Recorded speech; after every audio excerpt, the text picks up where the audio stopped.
я здесь. А ты кто такой? Откуда взялся? С того берега моря.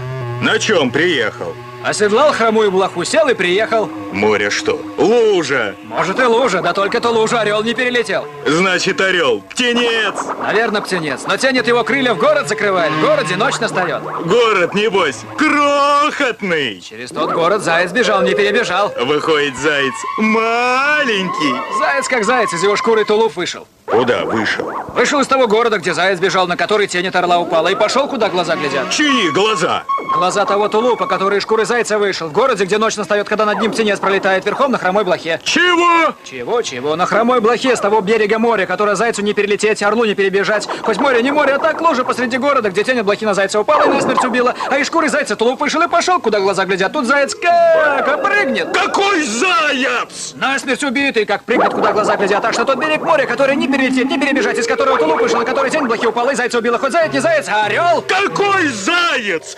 Какой орел? Какая блоха? Повторить? Ну, значит, та самая блоха с того берега луж.